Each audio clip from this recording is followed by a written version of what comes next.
Cette vidéo est sponsorisée par DTDA Games, un éditeur et créateur indépendant français de jeux de société. Nous avons essayé 2 jeux de cartes qui arrivent à créer une atmosphère particulière autour de la table et qui ont pour point commun le mysticisme et les petits frissons. Dans Résonance, vous incarnez des sorcières qui cherchent à se venger des préjudices qu'elles ont subis, en invoquant de puissants démons. Cependant, une seule sorcière pourra accomplir sa vengeance. Il faut donc être le premier ou la première à rassembler tous les objets rituels nécessaires et empêcher les autres sorcières de vous devancer. Comptez sur vos compétences d'observation et de bluff pour y arriver. Dans Light Hunters, vous êtes une âme maudite d'un héros qui erre dans les ténèbres et qui cherche à rentrer chez elle. C'est un jeu de combat en équipe, vous devez vous battre contre les héros de l'équipe adverse jusqu'à l'éradication de tous vos adversaires. Utilisez bien les forces et les faiblesses de vos héros qui ont tous des classes différentes pour revenir vers le monde des vivants. Les 2 jeux se jouent en partie rapide de 15 à 20 minutes jusqu'à 8 joueurs, parfait pour les soirées entre amis. Et Light Hunters propose même un mode duel et une extension pour plus de rejouabilité. Une très bonne expérience de notre côté. Les jeux de société de DTDA Games, en plus de créer une ambiance et d'inviter à la réflexion et l'élaboration de stratégies gagnantes, sont aussi de très beaux objets. Les cartes sont absolument magnifiques et nous plongent un petit peu plus dans l'ambiance des jeux. Utilisez le lien en description pour trouver ces jeux, ainsi que divers accessoires sur le site de DTDA Games et utilisez le code ICO20 pour obtenir 20% de réduction sur tout. Merci pour votre soutien et bon visionnage. Oh, c'est trop, mais non. Vous êtes-vous déjà fait spoiler par un jeu vidéo dès les premières heures de jeu? Vous êtes là, vous venez de vous prendre ce jeu qui vous faisait terriblement envie, et la première scène, c'est vous, full stuff, face à un mec qui vaguement vous rappelle l'antagoniste principal. Puis là, retour à une situation antérieure. Moi, une fois, je me suis déjà fait spoil le retard de mon train par la SNCF. Et tu sais quoi? Je suis quand même venu. C'est moi le maître de mon destin, ils sont pas nets ou quoi? Oh, je suis sûr qu'en grattant un petit peu dans votre mémoire, vous serez capable de m'en trouver une liste longue comme un bras de ces jeux qui utilisent cette astuce narrative pour vous tenir en haleine sur un moment promis ultérieurement. Moi de mon côté, j'ai voulu analyser ça un petit peu en vous trouvant des exemples bien différents les uns des autres. Parce que connaître un dénouement d'une histoire, d'un moment principal ou non, c'est une chose, mais la valeur qu'on lui porte et sa finalité, non. Ce qui est intéressant, c'est pas l'outil narratif en tant que tel, mais à quoi il va bien pouvoir servir pour raconter ce qu'on veut raconter, construire un build-up, s'en servir comme référent ou pas, etc., etc. Du coup, bonjour, vous, mettez-vous à l'aise, on va parler de spoils qui n'en sont pas vraiment, enfin, si, peut-être, quand même, surtout peut-être pour le dernier, mais rassurez-vous, je vous préviens quand c'est vraiment chaud. Tu sais qu'à parler autant de Persona 5 et de manière aussi ambiguë, les gens vont vraiment croire que tu les renies, pas vrai?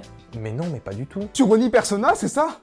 Faux frère. Pas du tout, vous savez même pas de quoi je vais parler, y a pas de critique, c'est un fait. Persona 5 va vous spoiler d'entrée de jeu, c'est un effet de style. Persona 5 a une introduction que je trouve rudement bien fichue quand on la met en perspective avec le genre qui permet d'avoir une expérience de début de jeu satisfaisante et dynamique. Choisir une mise en contexte in medias res, comprenez au cœur de l'action pour débuter son histoire, dans un jeu destiné à durer plus de 100 heures en ligne droite, je trouve ça malin.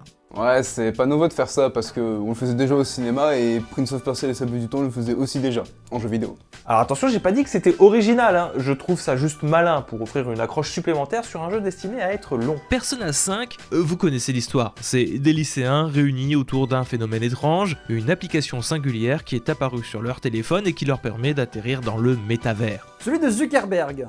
Bah non, sinon ils auraient pas de jambes. Ah bah oui. Une reproduction déformée du monde réel censée représenter la véritable nature de la psychologie d'une personne et dont les désirs profonds se matérialisent sous forme de trésors. Un trésor que nos ados vont devoir voler à l'aide de leur pouvoir. Ils sont en effet les seuls êtres humains à pouvoir agir sur ce monde de manière concrète, une fois qu'ils assument leur vrai moi et sont capables de déployer une persona, une sorte de stand du monde psychique représentant la vraie personnalité de leur maître ou maîtresse. Mais ça, on le découvre peut-être bien sur les 5 premières heures de jeu. Allez, une quinzaine pour que le jeu explique tous les éléments essentiels du fonctionnement du métavers. C'est un peu long, non? Un peu, mais tu le ressens pas forcément parce que le jeu, justement, sur sa première heure, va te balancer tout d'un coup dans la figure. Ah, ça va faire mal.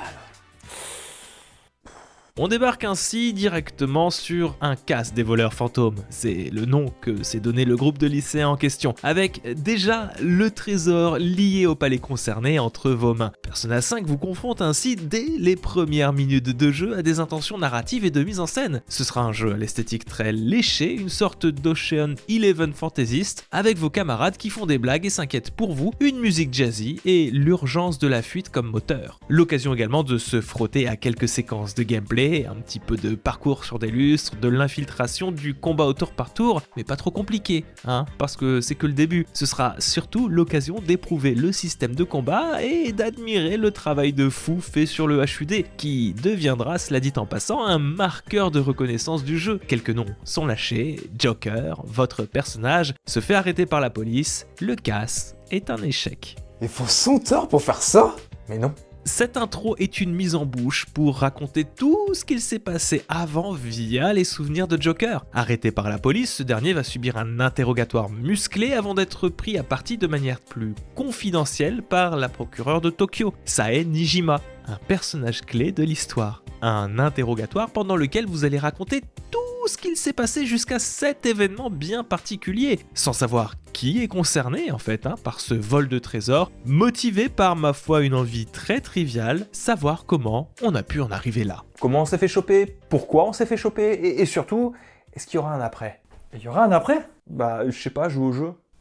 Il m'a eu. Et faut quoi, 50 à 60 heures de jeu pour rattraper le fil de l'histoire? C'est long, vraiment. Mais d'avoir posé une balise aussi évidente qui vient marquer le récit d'un événement attendu dont on ne connaît ni les tenants ni les aboutissants, c'est une sacrée carotte qui nous est tendue pour continuer à jouer sans décrocher. Si jamais je ne referai le jeu, parce qu'il est long quand même, je trouve qu'on ne met que trop rarement en lumière toutes les ficelles narratives qui fonctionnent que Persona 5 met en œuvre pour maintenir les joueurs et les joueuses sur une durée aussi longue.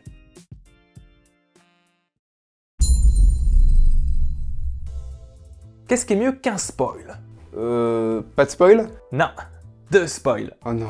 Présenté en 2020 durant un événement PlayStation Future of Gaming, Goodbye Volcano High se présente comme une aventure cinématique et narrative. Un visual novel quoi. Bah ça sert à rien de le cacher, y a pas de honte, c'est un visual novel. Dans lequel nous sommes amenés à suivre un groupe d'adolescents dinosaures anthropomorphiques à l'aune de leur dernière année au lycée. Leurs hauts, leurs bas, leurs questions existentielles, leurs premiers amours, la confrontation au monde adulte et la nécessaire fin de l'enfance sur un fond de perpétuelle quête d'identité. Des choses qui peut-être sont sorties du périmètre de compréhension du jeune adulte que je suis, mais qui, loin d'être ennuyeuses, m'ont semblé importantes pour mes personnages, parce que ça l'est pour eux, c'est ce qui rythme leur quotidien et qui a une place prépondérante. On a tous été un petit peu comme ça par le passé et je trouve que c'est important de ne jamais minimiser ni infantiliser les tourments vécus par les ados. Donc, déjà, premier spoiler, il vous est demandé de profiter à fond de vos meilleurs amis avant l'inéluctable séparation universitaire qui arrive. C'est pour ça que je suis jamais allé au lycée. Je savais que ça serait trop dur. Attends, mais y a quelque chose après la primaire? Bah oui. Oh. Après cette promesse lisible à même la page Steam, Goodbye Volcano High vous heurte à un autre spoil censé vous motiver à suivre son histoire avec intérêt. Une scène d'ouverture tirée d'un moment plus éloigné dans le jeu, dans laquelle vous et vos amis, autour d'un feu, décidez de vous débarrasser de votre album photo. Une sorte de prévisualisation d'un élément supposé dramatique qui va se jouer à un moment, on ne sait pas lequel. Que va-t-il se passer ? Quand est-ce que ça va se passer? Pourquoi tout le monde a l'air aussi triste? Pourquoi les adieux sont à ce point difficiles et solennels? Pas le temps de vous laisser respirer qu'on remonte dans le temps, avant la rentrée scolaire. Feng, personnage que vous allez incarner le temps de cette aventure, est seul dans sa chambre en train de s'entraîner à la guitare, en vue de préparer une audition qui se révélera capitale dans la suite des événements. L'occasion de constater que Goodbye Volcano High se permettra à quelques moments de jouer avec les codes du jeu de rythme pour nous faire découvrir l'univers musical du protagoniste principal. Et là, je vous ai menti parce qu'en fait, il n'y a pas 2 spoils, mais 3 depuis le début.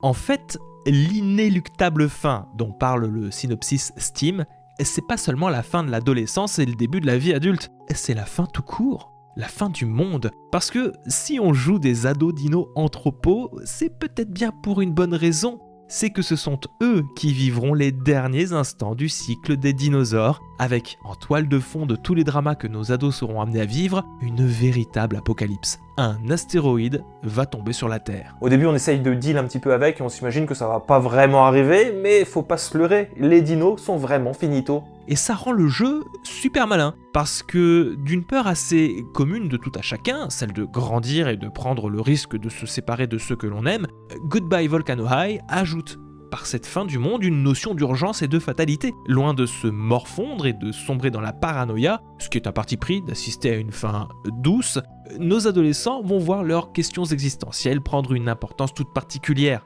Qu'est-ce que je peux accomplir ? Qui dois-je être ? Comment le devenir avec ce peu de temps qu'il me reste à vivre, quand plus personne ne sera là pour être témoin de ce que j'étais ? Une bien jolie expérience, très prenante et astucieusement mise en scène, sans apporter de jugement de valeur ni même de morale.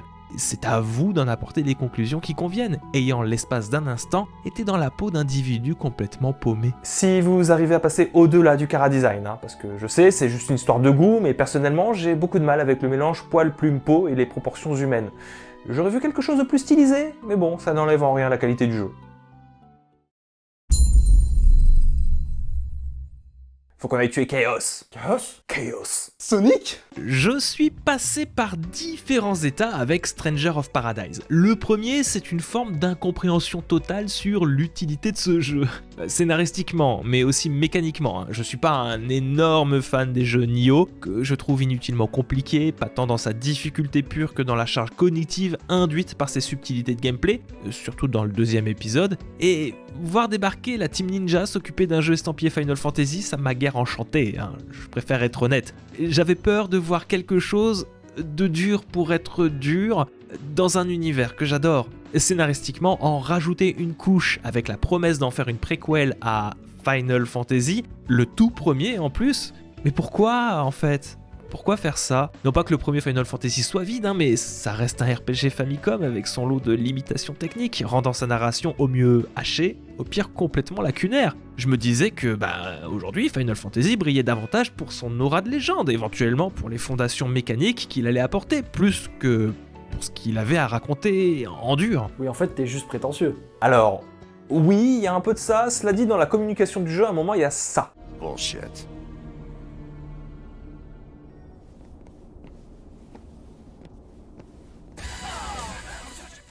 Puis, c'est quelque peu rassuré que je me suis dit deux choses. La première, c'est qu'on était peut-être en face d'une expérience volontairement désinhibée, basant son histoire sur une revisite de l'univers du premier jeu, en utilisant une narration isekai, puisque les protagonistes du jeu sur NES n'étaient clairement pas issus de ce monde non plus. Un gros navet du jeu vidéo qui soit se prend au second degré façon Marvel, et attention parce que ce sera juste nul si c'est ça, soit quelque chose de très premier degré, entièrement voulu et pensé avec une véritable intention sérieuse de raconter quelque chose, avec le peu de matière que laisse derrière lui Final Fantasy. La seconde chose que je me suis dite, c'est pourquoi avoir spoil dès le trailer qu'on allait jouer Jack Garland à la recherche de Chaos, l'antagoniste de Final Fantasy, quand les joueurs un minimum au courant des événements du jeu savent que Garland, c'est Chaos.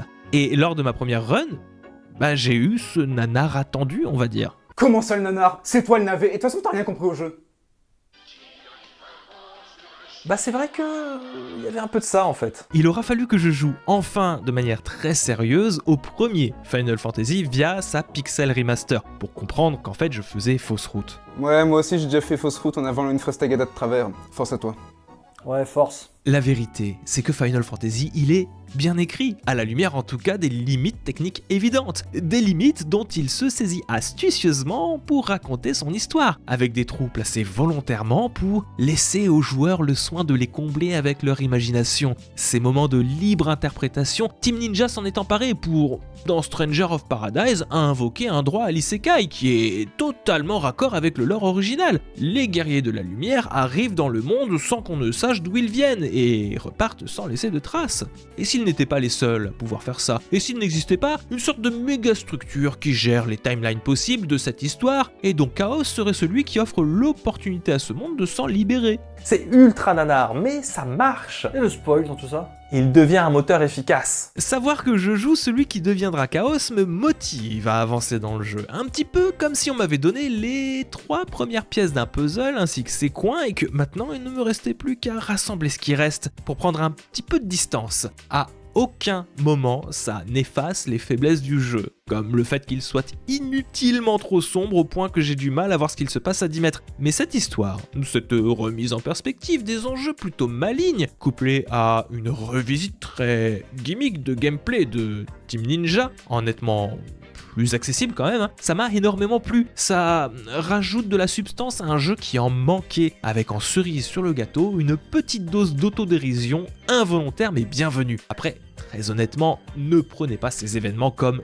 canon au lore de Final Fantasy 1. La magie de ce premier épisode passe aussi et surtout par votre capacité à créer de la narration là où il n'y en a pas. Stranger of Paradise reste un spin-off intéressant à l'histoire plus proche de la fanfiction, dont les nombreux éléments de fanservice ne me feront pas dire le contraire. Ça reste complètement débile à un point qu'il en devienne sérieusement très drôle tout le temps. Mais on atterrit en bout de course sur quelque chose d'extrêmement cohérent. Donc si vous voulez vous lancer dans Stranger of Paradise, je ne saurais que trop vous recommander de faire le premier Final Fantasy avant. Ça prend moins de 10 heures. Attends, t'es sûr que tu veux faire ça? Parce que je vois très bien où tu veux en venir et ça va mal finir. Faut que ça sorte, Mage, j'en ai gros. J'ai vraiment beaucoup aimé les 2 jeux de Star Wars développés par Respawn sous la houlette d'Electronic Arts. Non, vraiment, je trouve qu'on est dans le haut du panier des jeux Star Wars en aventure solo. C'est des jeux qui ne révolutionnent rien, hein, c'est vrai, dont les inspirations Uncharted, Dark Souls et même Celeste sont bien visibles et n'essaient même pas de cacher quoi que ce soit. Mais ce sont des propositions solides, réalisées par des personnes dont tu ressens la passion, les connaissances évidentes de l'univers Star Wars portées par des acteurs franchement cool, qui apportent un petit vent de fraîcheur. Je suis désolé, mais Cameron Monaghan, il est beaucoup trop cool dans le rôle de Cal Kestis. Moi, je suis content qu'il ait réussi à surmonter ses problèmes de morsure pathologique. Et moi qu'il a arrêté de tuer des gens habillés en clown. Vous êtes conscient que c'est un acteur, hein, il joue un rôle, il a jamais fait ça. Ouais. Ouais, bah oui, hein. Et autant tu pouvais sentir que Respawn était un peu timide dans sa proposition sur Fallen Order, autant dans Survivors, les potards sont poussés un peu plus loin pour quelque chose qui au fond fonctionne encore mieux, malgré les gros soucis de performance à peine résolus il y a quelques semaines. Il est sorti quand? Le 28 avril 2023, pourquoi? Ouais, donc c'est mort, tout le monde l'a déjà fait quand il ramait des fesses. Par contre, il y a un truc qui m'avait déjà franchement fracassé lors du premier épisode et qui s'est clairement pas arrangé avec le second et qui du coup me fait en parler ici aujourd'hui. C'est son placement dans le canon Star Wars, parce qu'il est canon, et que c'est une décision, mais si nulle. Star Wars, Jedi, Fallen Order et Survivors se déroulent dans le même trait de temps, à savoir entre la revanche des Sith et un nouvel espoir, quelques années avant l'épisode 4. Cal Kestis est un Jedi survivant de la purge Jedi, orchestré par Vador et par l'empereur Palpatine. Les 2 épisodes sont centrés sur son envie dans un premier temps de reconstruire un semblant d'ordre Jedi grâce à un holocron qui recense les enfants sensibles à la force de la galaxie, puis sur le fait de juste survivre dans un monde qui ne veut pas de lui, dans un second temps. Et le souci, c'est pas qu'on soit dans une période temporelle vue et revue, usée jusqu'à la moelle par les films et par les séries, même si je vous avoue que ça me casse un peu les pieds. Non, ça vient. Le souci, c'est que ça rend les aventures de Cal vaines. Non, c'est trop. Putain, il s'est pas poussé. Non. Attendez, non. Bref, ce que fait Cal ne sert à rien et tu le sais. Ce n'est un secret pour personne, mais c'est pas Cal qui va défaire l'Empire, c'est pas lui non plus qui va fonder un nouvel ordre Jedi. On a vu les films, on a vu les éventuelles séries, il reste en fait assez peu de place et de marge de manœuvre pour Cal, dans cette tranche temporelle-là en tout cas. Il n'est même pas prévu que ce personnage et ceux qui l'accompagnent n'aient qu'une toute petite place dans l'univers multimédia Star Wars, ou au moins à court terme. Donc toutes les actions qui sont menées dans les jeux sont amenées à être oubliées ou à disparaître. Alors du coup, spoiler, je vous préviens, attention, je vais vous laisser quelques temps avec Mage qui panique.